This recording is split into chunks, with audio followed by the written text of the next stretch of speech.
कोणावरही अन्याय होऊ देणार नाही यासाठी माझं काम पुढच्या काळामध्ये राहणार आहे. बरं, मग या महाराष्ट्राला शिस्तप्रिय असे कृषी मंत्री मिळालेले आहेत. कृषी या विषयाकडे मी तुम्हाला पुन्हा एकदा नेईन. सध्या जर आपण विचार केला, संपूर्ण भारतभर असेल किंवा महाराष्ट्र असेल, प्रत्येक ठिकाणी एक महत्वाचा विषय चर्चेला जातो, शेतकऱ्यांना हमी भाव मिळत नसल्याचा. दुसरीकडे कांद्यानं अनेक वेळेला वांदा केल्याचं आपण पाहिलेलं होतं. तशीच काहीशी परिस्थिती सोयाबीन आणि कापसा संदर्भातलीही असल्याचं पाहायला मिळतं.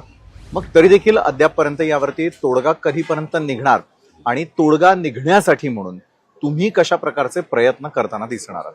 हे बघा, महायुती सरकारला या राज्यातल्या जनतेने थम्पिंग मेजॉरिटी दिलेली आहे. सरकारवरती विश्वास व्यक्त केलेला आहे. या राज्यातला जो मतदार आहे तो मुळात 50-75% हा शेतीवर अवलंबून आहे. बरोबर आहे. त्यामुळे साहजिकच शेतकऱ्यांनी विश्वास युतीच्या सरकारवर टाकलाय.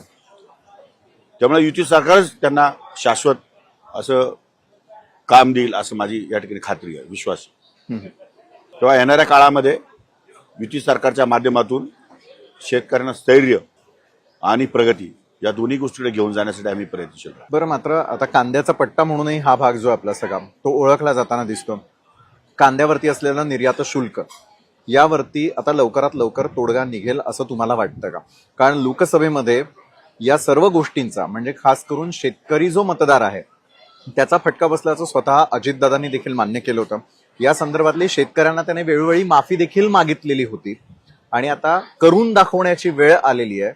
तर मग आता पुढे काय, म्हणजे कांद्याचा प्रश्न तुम्ही मार्गी लावणार आहात का? खरं आहे, मी या अगोदरच सांगितलं आपल्याला की शेतकऱ्यांची काही धोरणं ही केंद्राशी संलग्न आहेत. बरोबर. तसा हा जो काही मूल्य वाढलेलं आहे 20% निर्यात मूल्य, त्यामध्ये शेतकऱ्यांना फटका बसतो आहे. बरोबर.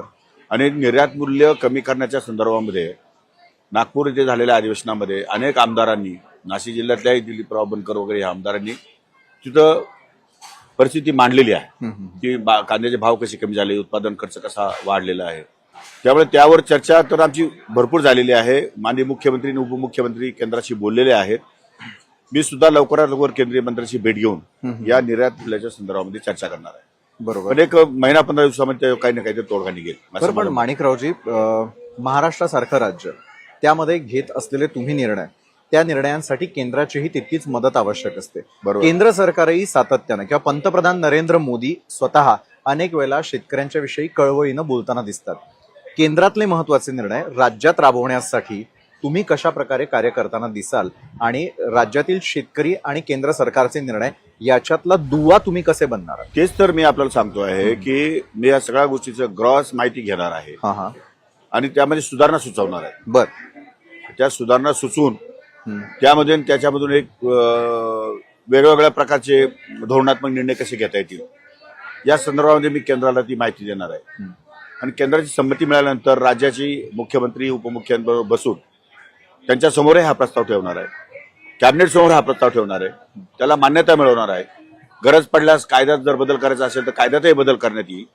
त्यामुळे जे शक्य होईल ते सगळं करण्याचा प्रयत्न आम्ही करणार आहोत. बरं, माणिकराव कोकाटे यांचं नेतृत्व हे आता फक्त आपल्या जिल्ह्यापुरती मर्यादित राहिलेलं नसून पॅन महाराष्ट्राचा तुम्हाला विचार करावा लागणार आहे. अशा वेळेला स्वतः जे छगन भुजबळ आहेत त्यांनी देखील एक महत्वपूर्ण निर्णय आपण पुढल्या वर्षी म्हणजे नवीन वर्षामध्ये घेणार असल्याचं सांगितलेलं आहे. मात्र आरोप प्रत्यारोप